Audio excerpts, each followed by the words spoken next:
आज के शो में। मुल्क की पहली कौमी सलामती पॉलिसी मंजूर, रियासती पॉलिसियों के निफाज के लिए मईशत का इस्तेहकाम नागुज़ीर करार, कौमी सलामती का ताल्लुक बराह रास्त मईशत से। अस्सलाम वालेकुम। पस पर्दा हकायक सनसनीखेज इंकशाफात प्रोग्राम बेनकाब में हूँ आपके साथ सैफान खान। नाज़रीन, माशी इस्तेहकाम एक बड़ा बुनियादी जुज़ है कौमी सलामती का। इस बात को हम सब समझते तो हैं, लेकिन अब बाकायदा जो पाकिस्तान की पहली कौमी सलामती पॉलिसी मंजूर हुई है उसमें भी इस जुज़ का जिक्र किया गया है। इसके साथ साथ ह्यूमन सिक्योरिटी, मिलिट्री सिक्योरिटी का जिक्र किया गया है, लेकिन ये एक ऐसे वक्त में किया गया है जब पाकिस्तान, जिसे कहा जाए between the deep sea and devil, एक तरफ IMF है, एक तरफ पाकिस्तान के दूसरे लेंडर्स हैं, और जो पाकिस्तान की मईशत है वो मुसलसल जो बदहाली का शिकार है। ऐसी सूरत हाल के अंदर हम ये कह रहे हैं कि हम नेशनल सिक्योरिटी या मुल्क को माशी इस्तेहकाम की तरफ ले जाना चाहते हैं। 5 साल का ये डॉक्यूमेंट है। इस डॉक्यूमेंट की अहमियत क्या है पहले हिस्से में प्रोग्राम के ये जरूर समझेंगे, लेकिन साथ साथ हम ये जरूर जानेंगे कि जिस नेशनल सिक्योरिटी की हम बात कर रहे हैं वो उस सूरत हाल में किस तरह मुमकिन है जब हम ये सुन रहे हैं कि इस मुल्क में डिफेंस के एक्सपेंडिचर चलाने के लिए भी हमें कर्जे लेने पड़ रहे हैं। और ये मैं नहीं, ये बड़े लीडिंग इकोनॉमिस्ट की स्टेटमेंट्स हैं जो सामने आ रही हैं, और ये इस हुकूमत में हुआ है 2018 के बाद। और फिर ऐसी स्टेटमेंट्स जब इस हुकूमत की अपनी माशी टीम के जो साबका लोग रहे, शब्बर जदी साहब जैसे, जो कहते हैं कि मुल्क दिवालिया की तरफ जा रहा है, खुदा ना खास्ता डिफॉल्ट की तरफ जा रहा है, तो फिर ऐसे सामने हकायक आ रहे हो तो फिर नेशनल सिक्योरिटी पॉलिसी और ये सब, इसकी अहमियत कितनी बनती है? ये सारे सवालात पहले जनरल रिटायर्ड नईम लोधी साहब से पूछेंगे। हफीज पाशा साहब भी प्रोग्राम में साथ मौजूद होंगे, हमारे साथ जुड़े रहेगा। बड़ा अहम प्रोग्राम, इस ब्रेक के बाद हमारे साथ रहेगा।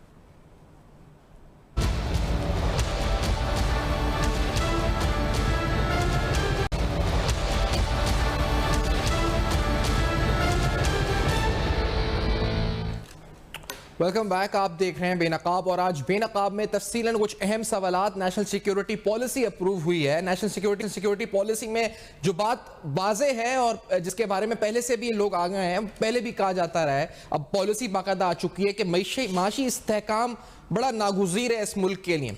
तो कौमी सलामती के लिए नागुज़ीर है माशी इस्तेहकाम। मेरे साथ जनरल लोधी साहब प्रोग्राम में मौजूद है। जनरल रिटायर्ड नईम खालिद लोधी साहब साबिक सेक्रेटरी दिफा भी रह चुके हैं। जनरल साहब, बहुत खुशामदीद आपको प्रोग्राम में। ये बताइएगा, ये बात नहीं तो नहीं है, पहले तो ये बताएं, क्योंकि इस पॉलिसी पे आपने भी काम किया है, NDU पेपर्स बना के भेजती रही है मिनिस्ट्रीज को, बिलाखिर पॉलिसी आ गई है। पहले तो बताएं, इस पॉलिसी के आने पर आप क्या कहते हैं, आपका क्या रद्द-ए-अमल है? कितनी बड़ी बात है ये पॉलिसी आना?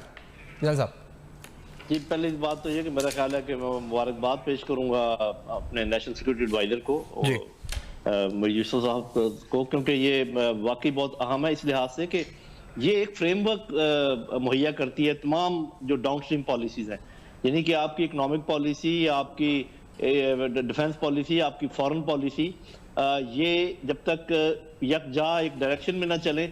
मिसाल के तौर पे कि अगर आपके जो इकोनॉमिक इंटरेस्ट हैं वो एक मुल्क के साथ हैं और आपकी फॉरेन पॉलिसी किसी दूसरे मुल्क के साथ पींगे मढ़ा रही है, आपकी डिफेंस पॉलिसी वाले किसी और के साथ मुंसलिक है, तो ये सारे गड़बड़ हो जाती है।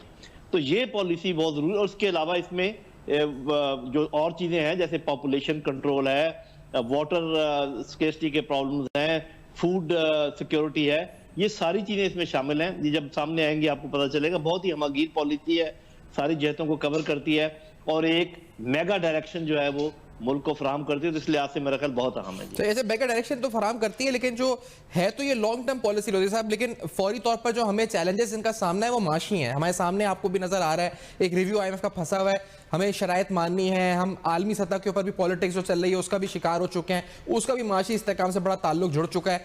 लेकिन इस पॉलिसी में कहा गया कि माशी इस्तेहकाम बड़ा जरूरी है। अब इसको हमारे जो इकोनॉमिक मैनेजर्स हैं उनको किस तरह इंटरप्रेट करना चाहिए? They should be relaxed. अब वो रिलैक्स नहीं होना चाहिए उनको कि भाई अब वाकई में नेशनल सिक्योरिटी का मसला बन चुका है। पहले तो माशी तर्ज़-ए-निगार कहते थे, अब बाकायदा पॉलिसी कह रही है कि माशी इस्तेहकाम बड़ा जरूरी है। तो किस तरह उनके काम पे फर्क पड़ेगा इसको, आपको क्या लगता है, और इन द शॉर्ट टर्म? जी, आपने चूंकि बड़ा अच्छा खुद ही IMF की मिसाल दे दी, तो इससे खुद ब खुद चीजें वाज़ेह हो जाएंगी। IMF के साथ जो हमारे मसाइल हैं उनका ताल्लुक हमारे अमेरिका के साथ ताल्लुकात पर भी है, और अमेरिका के साथ ताल्लुकात का जो कनेक्शन है वो अफगानिस्तान के हमारे मामला पर भी है। तो मेरे भाई बिल्कुल क्लियर वाज़ेह हो गया कि जियो इकोनॉमिक्स, जियो स्ट्रेटजी, जियो पॉलिटिक्स, ये तीनों चीजें आपस में गुंदी हुई हैं, जैसे एक रस्से के 3 स्ट्रैंड होते हैं और वो अलग अलग नहीं हो सकते। तो लिहाजा ये जो वावेला मचाया जा रहा है कि अभी आज मकाम जो है वो जियो इकोनॉमिक्स का आ गया है, ये दुरुस्त नहीं है। ये हमेशा जियो इकोनॉमिक्स आगे रही है। तमाम मालिक जब बात करते हैं तो जियो इकोनॉमिक्स को मद्देनजर रखते हैं, लेकिन जियो इकोनॉमिक्स का आम कर सकते थे कि अगर आप जियो पॉलिटिक्स हो या जियो से मामला कर रहे हो तो ये तो कोई शक नहीं कि हमारे समाजी हालात बहुत हो रहे हैं, लेकिन अगर ये इस वजह से हो रहे हैं कि आपके प्रोग्राम में जो ये ये हमारी फॉरेन पॉलिसी और फॉरेन स्ट्रेटजी की कमजोरी है कि आपके इकोनॉमिक कमजोरी पैदा हो रही है। ये बात अगर कोई समझ जाए तो मेरे ख्याल सारे मसले हल हो सकते हैं।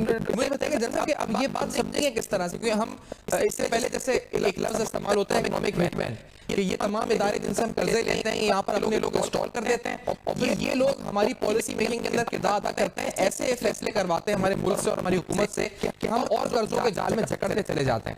इसाकदार साहब को इकोनॉमिक हिटमैन कहा जाता था इससे पहले हुकूमत में।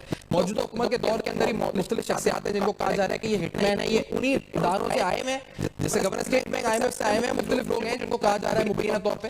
तो वो अभी हैं सर, तो नेशनल सिक्योरिटी पॉलिसी आने से फर्क क्या पड़ेगा? वही इकोनॉमिक मैनेजर्स हैं जिनके बारे में शुबा है, शक है कि ये हिटमैन है, ये उन इदारों के हक में फैसले कर रहे हैं, मुल्क का मफाद इनके हक में नहीं है इनके सामने। तो ऐसी सूरत हाल में फिर क्या कर सकती है नेशनल सिक्योरिटी पॉलिसी, किस तरह से हमें निकाल सकती है इस मसले से? हाँ, ये जिन बातों का आपने जिक्र किया इस पर तो मैं ज्यादा बहस आगे नहीं बढ़ाऊंगा, क्योंकि इकोनॉमिक हिटमैन क्या होता है, कैसे होते हैं, ये लोग हैं या नहीं, ये एक अलग बहस है। लेकिन असल बात है मेरे भाई की पॉलिसी पर अमल दरामद होता है या नहीं होता। अगर मिसाल के तौर पर पॉलिसी में कोई चीज लेट डाउन है कि हमने कर्जे बदरीज कम करने हैं, मिसाल के तौर पे अगर ये चीज मान लिखी हुई है और जरूर लिखी हुई होगी, तो इसके लिए हिकमत अमली जो जिसके जिम्मे है वो बनाकर दिखाएगा और अगले 6 महीनों में 1 साल में इस पे काम करके दिखाएगा। वरना ये है कि पॉलिसी पर अमल दरामद नहीं हो रहा। पॉलिसियां बनाने का तो कोई फायदा नहीं है अगर उसके ऊपर आप अमल दरामद ना करा सकें। तो मेरा ख्याल ये है कि अगर तो इसके अंदर अभी मैंने पढ़ा नहीं है उसको, उसमें मैंने जो मेरा इनपुट है वो तो बैलेंस टाइप की स्ट्रैटेजी, इंटरनेशनल पॉलिटिक्स और इकोनॉमी को आपस में बैलेंस रखा जाए। लेकिन अगर ऐसे हुआ, अगर इसमें कहीं बेजा जोर दिया गया तीनों में से किसी एक के ऊपर भी और बाकी 2 को पीछे पसे पुश डालने की कोशिश की गई, तो ये पॉलिसी नाकाम होगी। और दूसरी बात ये कि जो कुछ इसमें लिखा हुआ है अगर उस पर अमल दरामद करने वाली एफिशिएंट ऑर्गेनाइजेशन ना हुई, जो कि नहीं है, तो फिर भी ये पॉलिसी कामयाब नहीं होगी। तो पॉलिसियां बनाने से और थ्योरियां देने से काम नहीं बनते, आपको जमीन के ऊपर काम करना पड़ता है। और मुझे नहीं नजर आता कि काम करने वाले कोई बहुत लोग मौजूद हैं। जैसे काम करने वाले लोग के अलावा ओवरसाइट का कौन काम करता है इस सिलसिले में, जो देखेगा कि काम हो रहा है या नहीं हो रहा है? ये कमेटी खुद देखेगी, नेशनल सिक्योरिटी कमेटी देखेगी, पार्लियामेंट में नज़र बानी साहब कह रहे हैं कि पार्लियामेंट के पास तो आई नहीं पॉलिसी, इस पर भी आप जवाब दीजिएगा कि पार्लियामेंट के पास नहीं आई, इस तनकीद का क्या जवाब है? और दूसरी बात, इसका ओवरसाइट कौन करेगा? देखिए, पहली बात तो ये कि तमाम पॉलिसी पार्लियामेंट के पास नहीं आती।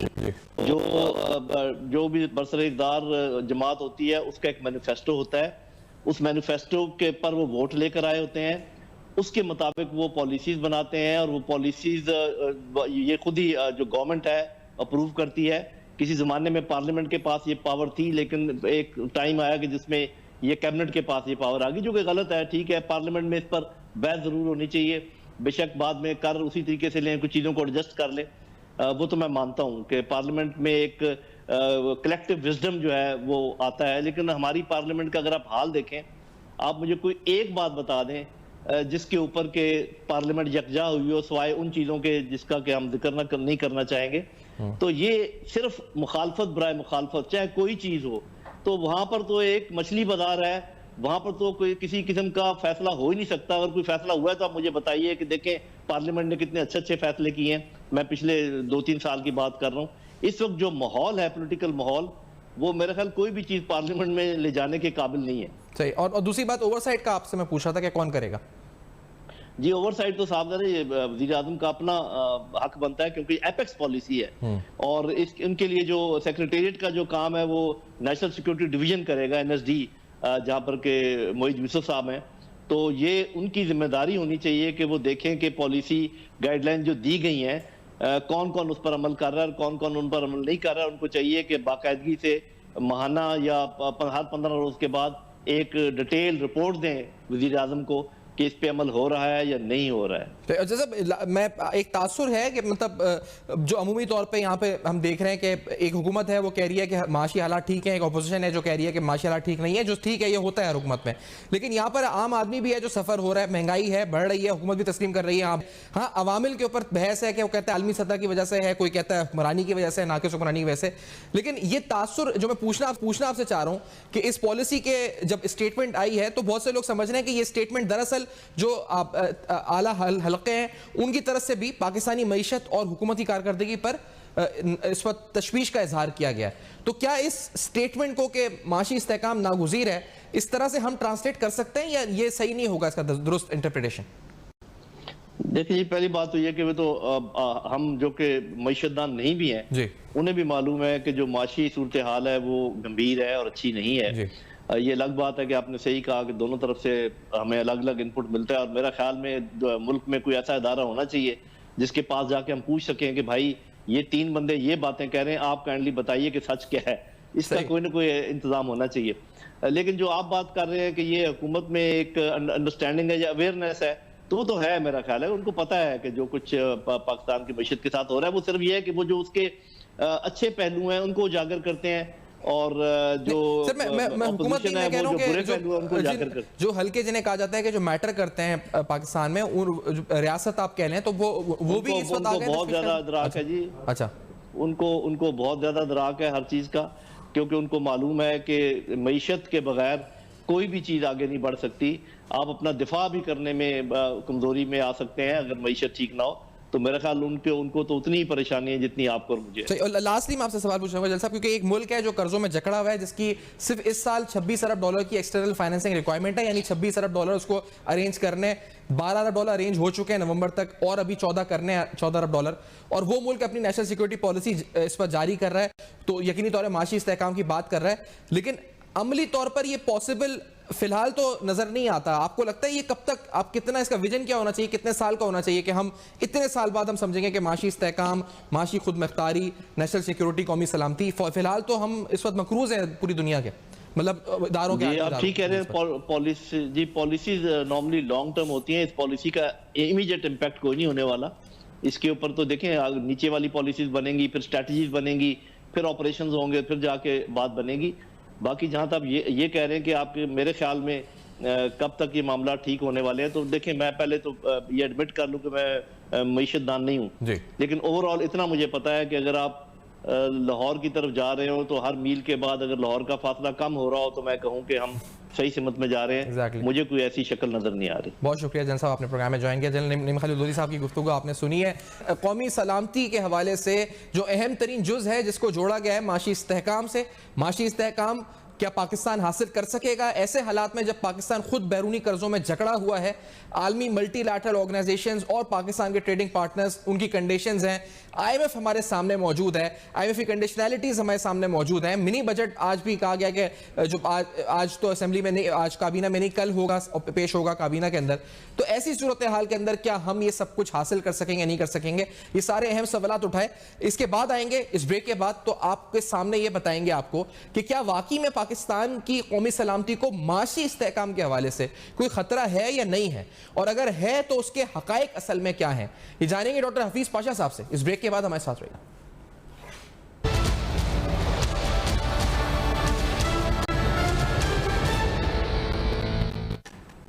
वेलकम बैक, आप देख रहे हैं बेनकाब, और आज बेनकाब में नाज़रीन आपके सामने नेशनल सिक्योरिटी पॉलिसी जो हालिया अप्रूव हुई, पाकिस्तान की पहली नेशनल सिक्योरिटी पॉलिसी, इस पर बात करी कि और उसमें एक बात जो अहम जुज़ बताया गया कि माशी इस्तेहकाम लिंक्ड है नेशनल सिक्योरिटी से। तो इसी माशी इस्तेहकाम के हवाले से डॉक्टर हफीज पाशा साहब से बात करते हैं। साबिक वफाकी वजीर खजाना हमारे साथ प्रोग्राम में मौजूद है। पाशा साहब आप आइए, क्योंकि पहले तो ये कह कि जो पाकिस्तान को रिस्क नजर आ रहे हैं इस सूरत हाल के अंदर, वो क्या क्या देश के खतरात आपको नजर आते हैं आगे चलकर, खुसूस जो पाकिस्तान की एक्सटर्नल फाइनेंसिंग रिक्वायरमेंट है जो स्टेट बैंक कहता है तकरीबन 26 अरब डॉलर इस साल की, हम उसमें से 12 अरब डॉलर अभी कर चुके हैं पूरा, बकिया के 14 अरब डॉलर इस माली साल में मुमकिन है, आपको लगता है, और किस तरह से मुमकिन है, और अगर नहीं होता तो इसका क्या खतरा है आपकी नजर? बिस्मिल्लाहिर्रहमानिर्रहीम। पहले तो मैं जरा नेशनल सिक्योरिटी पॉलिसी के बारे में जिक्र कर दूं। हम इस बात से बहुत खुश हैं कि हुकूमत ने एक नया कॉम्प्रिहेंसिव व्यू लिया है नई पॉलिसी में सिक्योरिटी के बारे में, और सबसे ज्यादा एम्फेसिस जो दी जा रही है वो ह्यूमन सिक्योरिटी पे है। अलबत्ता हिस्टोरिकली पाकिस्तान का फोकस ज्यादा मिलिट्री और टेरिटोरियल सिक्योरिटी पे रहा है, वो बहुत जरूरी है। मगर आखिर में हमें ये देखना पड़ता है कि हमारे जो आवाम हैं उनको जो बेसिक नेसेसिटीज हैं उनको अपने हकूक को इस्तेमाल करने का मौका मिल रहा है या नहीं, तो लिहाजा ये बहुत मुनासिब है और हम इसको वेलकम करते हैं। दूसरी तरफ जो आपको बात की ये जो रिक्वायरमेंट देखिए 26 अरब डॉलर की कुछ कम बनाया गया है, ये इससे बेस्ड है कि इस करंट अकाउंट डेफिसिट जो है वो 4% रहेगा जीडीपी का। इस वक्त जिस रफ्तार से वो चल रहा है वो 5.5% है जीडीपी का, और अगर यही रफ्तार तकरीबन रहेगी तो फिर आपको जरूरियात मुहिम के तकरीबन 30 अरब डॉलर तक ही पहुंच सकते हैं। और अगर इस लेवल पे आपको बाहर से इंतजाम करना है, फॉरेन डायरेक्ट इन्वेस्टमेंट मुश्किल से 2 मैक्सिमम 2.5 अरब डॉलर हो सकता है, तो आपको बाकी जो तकरीबन 28 अरब डॉलर अरेंज करने हैं उसमें से 12 अरब डॉलर आए हैं। मगर उस 12 अरब डॉलर में आप ये देखिए कि हमें 2 बहुत बड़े फाइनेंसिंग मिली है। एक तो सऊदी अरेबिया से 3 अरब डॉलर, और दूसरा जो IMF ने अपने जो उनके जो हमें मिले हैं SDRs तकरीबन 2.8 अरब डॉलर।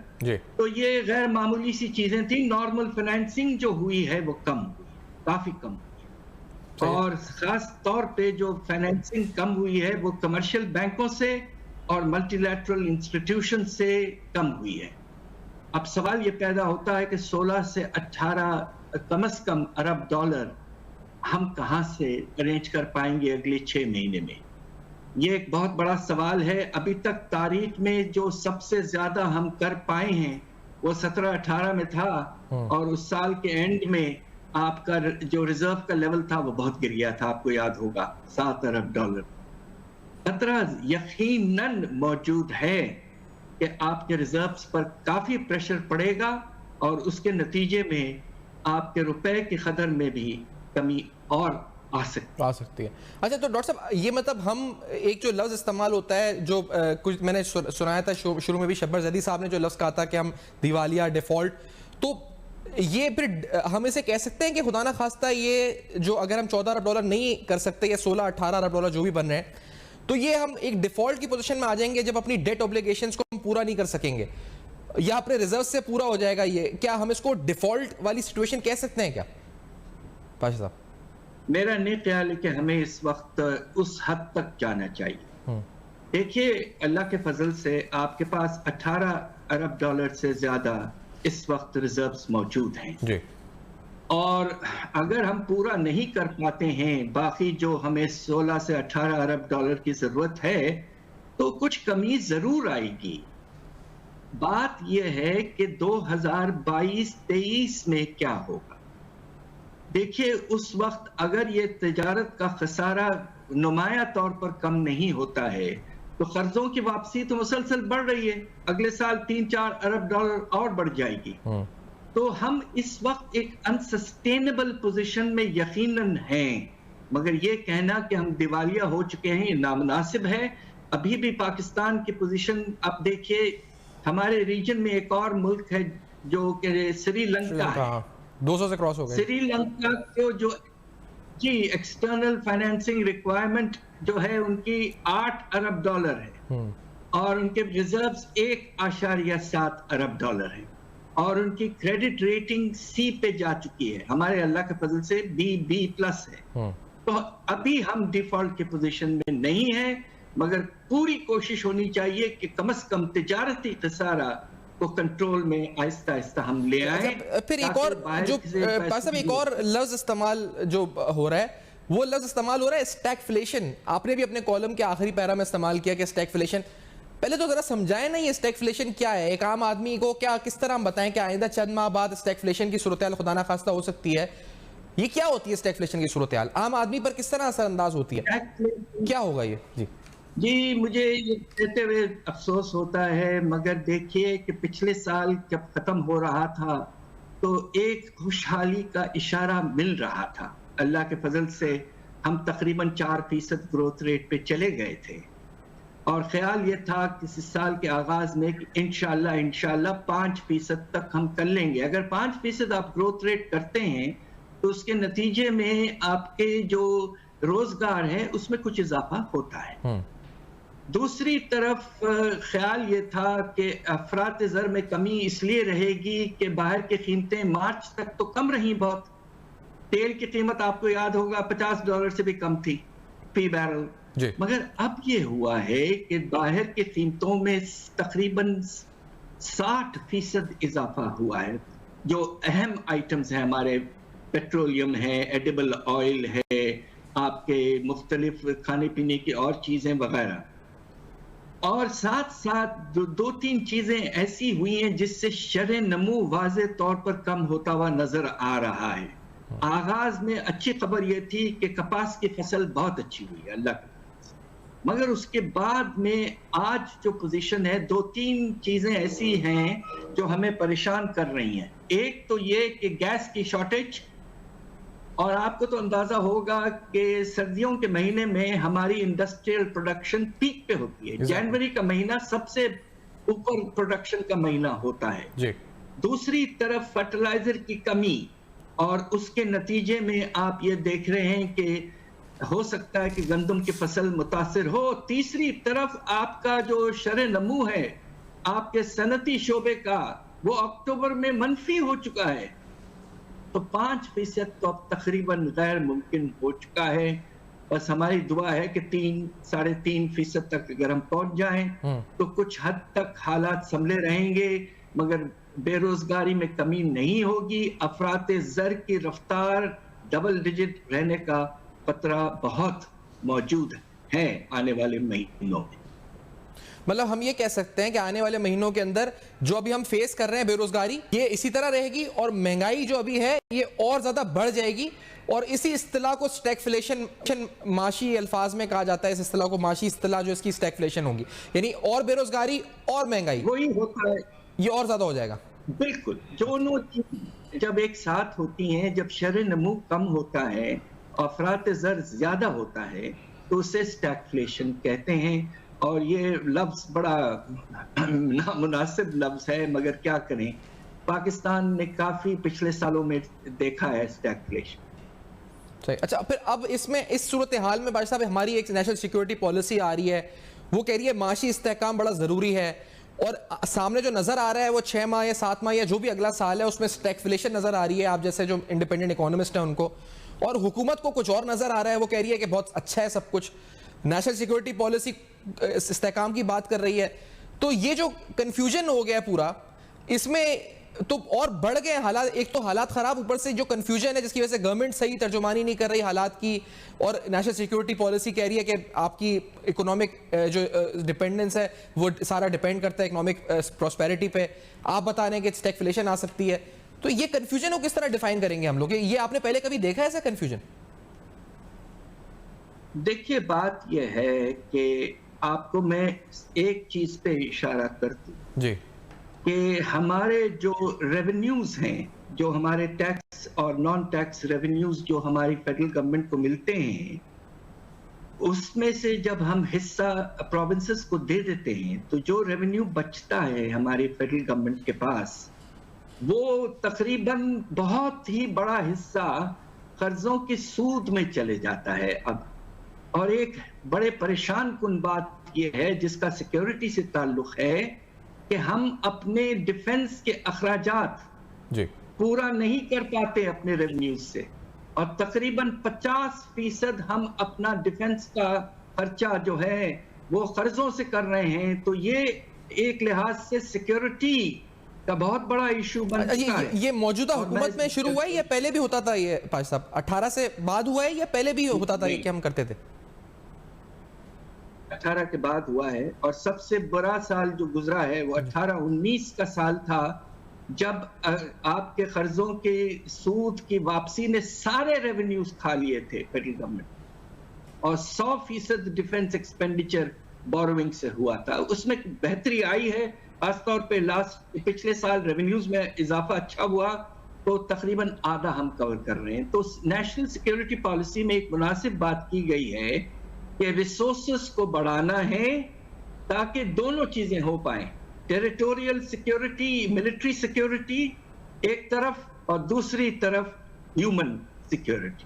तो ये मुनासिब बात की गई है, मगर रिसोर्सेस को इजाफा किस तरह करना है, ये नेशनल सिक्योरिटी पॉलिसी का सबसे अहम पहलू है। हम ये देखना चाहते हैं कि क्या पॉलिसीज प्रपोज की जा रही हैं ताकि हमारे रिसोर्स पोजीशन बेहतर हो।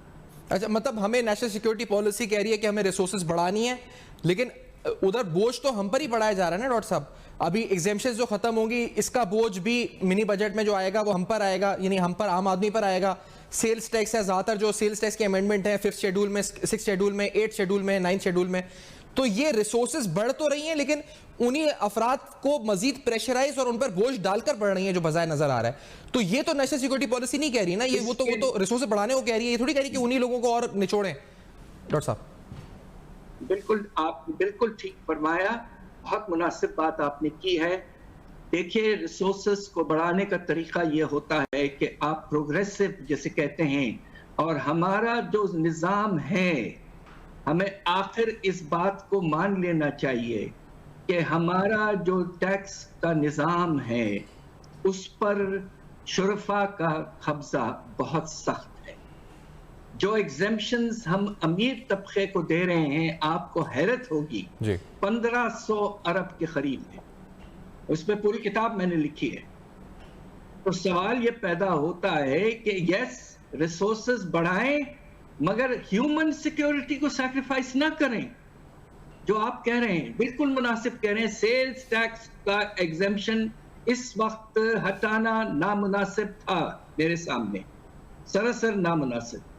हमें इनकम टैक्स में जो एग्जेम्पशन, जब आप सोचिए पाकिस्तान में 12 स्लैब्स हैं, और जो सबसे हायर टैक्स जाता है 35% का, वो 7.5 करोड़ की आमदनी पे टैक्स लगता है एक साल की एक इनकम एक शख्स की। कोई भी पाकिस्तान में तकरीबन नहीं देता है। आपको स्लैब्स कम करने थे, निज़ाम को प्रोग्रेसिव बनाना था, मुख्तलिफ एग्जेम्पशंस जो इनकम टैक्स में दी गई हैं उनको पहले हटाना चाहिए था, और फिर अगर जरूरत बहुत ही पड़ती तो फिर आप किसी और चीज का सोचते। मगर सेल्स टैक्स एग्जेम्पशंस, आप मुझे ये बताइए कि जो आपने लिस्ट देखी होगी जी, उसमें एनर्जी पे टैक्स बढ़ रहा है, एग्रीकल्चरल इनपुट्स पे टैक्स बढ़ रहा है, बेसिक कंज्यूमर एग्जेम्पशन तो हम उन्हीं चीजों पे देते हैं जो जरूरी होते हैं। फार्मास्यूटिकल पे पड़ रहा है सर, दवाओं पे कोई हटाने, दवाइयों पे पड़ रहा है, इंग्रेडिएंट्स पे पड़ रहा है। अब सोचिए कि हम कह रहे हैं हम 5th जनरेशन टेक्नोलॉजी की तरफ जाना चाहते हैं, और कंप्यूटर्स पे आप पूरा टैक्स लगा रहे हैं। अच्छा, और ये आपने कोई डॉक्टर साहब ये बताया असेस है कि अफराते ज़र पे जो मौजूदा एग्जेम्पशंस जो खत्म होने जा रही हैं, जो कल या परसों जो भी पार्लियामेंट में होता है 12 जनवरी से पहले, तो ये कितना इम्पैक्ट आपको लगता है अफराते ज़र पे आप? और इसके साथ एक ज़िमनी सवाल ये भी है कि फिर हम IMF को खुश कर पाएंगे, या फिर भी रिस्क है कि IMF मानेगा या नहीं मानेगा? बात यह है कि IMF के साथ अग्रीमेंट करके ये एक प्रायर एक्शन के तहत किया जा रहा है जी। दरअसल हम ये कह रहे हैं कि नेगोशिएशंस के वक्त आपके पास 2 ऑप्शंस थे, या तो आप इनकम टैक्स के एग्जेम्पशंस को हटाते और निज़ाम को प्रोग्रेसिव बनाते।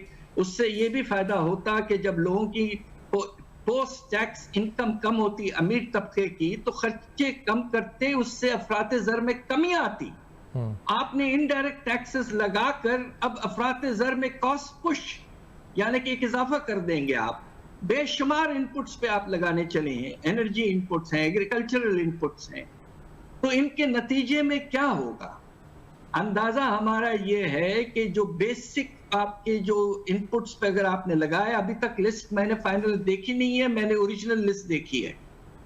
अगर आप LNG, अगर आप नेचुरल गैस, अगर आप फर्टिलाइजर, अगर आप पेस्टिसाइड, अगर आप ट्रैक्टर्स, अगर आप सीड, अगर आप जिन कॉटन, में लिस्ट लंबी सुना सकता हूं, इनमें से कल पता चलेगा कि कौन से आइटम्स कैबिनेट ने इजाजत दी है उन पे एग्जेम्पशन हटाने की या रिड्यूस रेट हटाने की। बट ये सरासर मेरी राय ये है कि ये नामुनासिब। यानी स्टेट बैंक इसको काउंटर करने के लिए शरह सूद बढ़ा देगा, बजाय इसके कि कॉस्ट पुश को, इन्फ्लेशन तो कॉस्ट पुश है, और शरह सूद से फिर आपने कैलकुलेट किया था कि 200 अरब रुपए का और इजाफी बोझ आ गया हमारी फिस्कल साइड के ऊपर।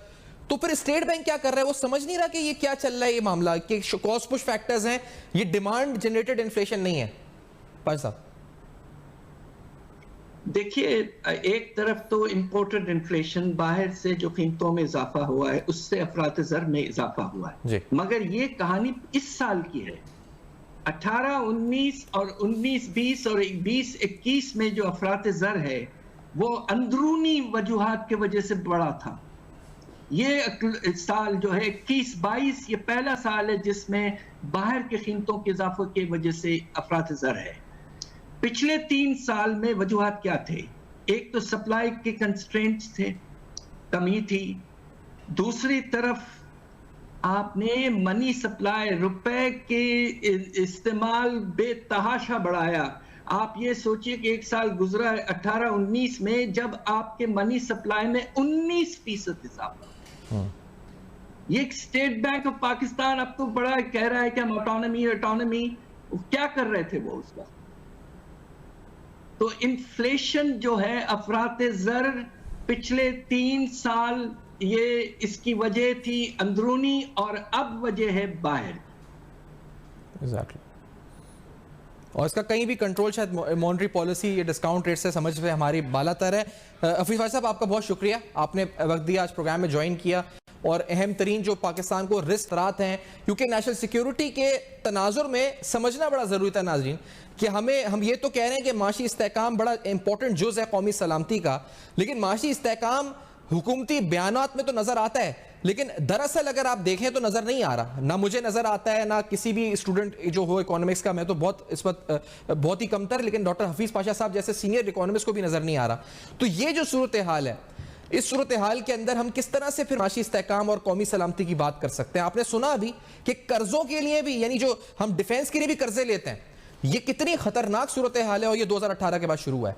For your feedback you can write us on Facebook, emails and Twitter. देखते रहिएगा, अब तक अपना बहुत ख्याल रखें।